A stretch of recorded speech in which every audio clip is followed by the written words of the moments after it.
জাতি ধর্ম বর্ণ নির্বিশেষে হিন্দু মুসলমান কি বলেন খ্রিস্টান সনাতনী হিন্দু ভাই সকলেই গরু পোষে।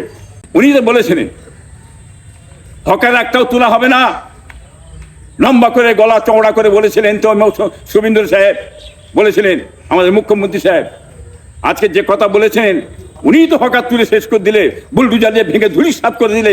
উনি তো বলেছিলেন পেট্রোলের দাম কমিয়ে দেবো, হ্যাঁ কমা তো দূরে গড়গড় গড়গড় গড়গড় করে তেলের দাম বেড়ে যাচ্ছে, হ্যাঁ কবে কমবে?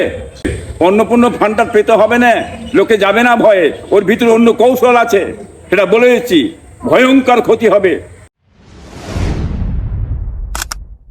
বিজেপির নেতারা অনেক কিছু বলবে, যারা গরু পালনকারী হিন্দু সনাতনী হিন্দু নয়, এসব কথাগুলো বলা মানে কি?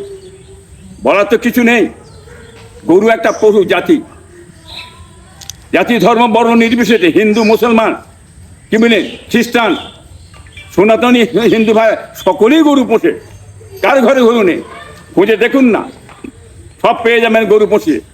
কিন্তু গরু যে একটা মানুষের একটা জীবিকার ব্যাপার, সেইটা ধূলিসাৎ করে ফেলেছে। হ্যাঁ, এটা পোষা যাবে না। এই কথাগুলো বড় বড় কথা বলে কোনো লাভ নেই, বাংলার মানুষ জানতে পেরে গেছে। হকারুদ্দিন আমি বলে দিলাম, উনি তো বলেছিলেন হকের একটাও তোলা হবে না, লম্বা করে গলা চওড়া করে বলেছিলেন তো শুভেন্দু সাহেব বলেছিলেন, আমাদের মুখ্যমন্ত্রী সাহেব আজকে যে কথা বলেছেন উনি তো হকার তুলে শেষ করে দিলে, বুলডুজার দিয়ে ভেঙে ধুলিসাৎ করে দিলে। হ্যাঁ, গরিবটাকে ভিখারি করে দেওয়া হলো, হ্যাঁ পথে বসিয়ে দেওয়া হলো। উনি তো বলেছিলেন পেট্রোলের দাম কমিয়ে দেবো, হ্যাঁ কমা তো দূরে গড়গড় গড়গড় গড়গড় করে তেলের দাম বেড়ে যাচ্ছে, হ্যাঁ কবে কমবে? দিল্লি ইউপি বিহারের মতন হবে পশ্চিমবাংলার, তার তেগুন তো বেড়ে চলেছে। কমাবার ক্ষমতা শুভেন্দু সাহেবের নেই। আমি চ্যালেঞ্জ করে বলছি, উনি কমাতে পারবে না, বেড়েই যাবে বেড়েই যাবে।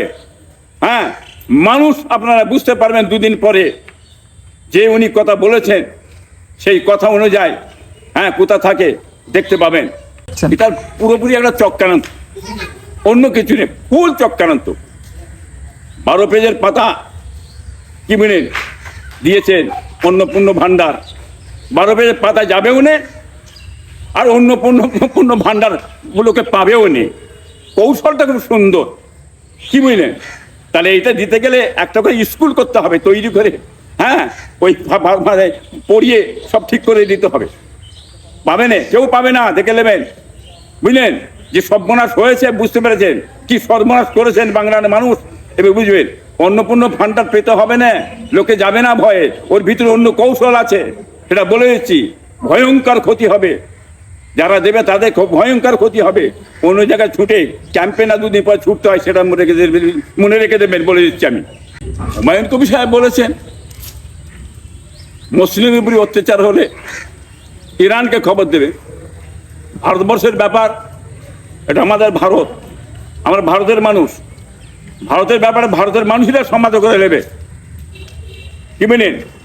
অন্য কাউকে এখানে নাক গলাতে দেওয়া হবে না। এসব লম্বা চওড়া কথাগুলো বলা উচিত নয়, ওনার মতন মুখে শোভা পাই না।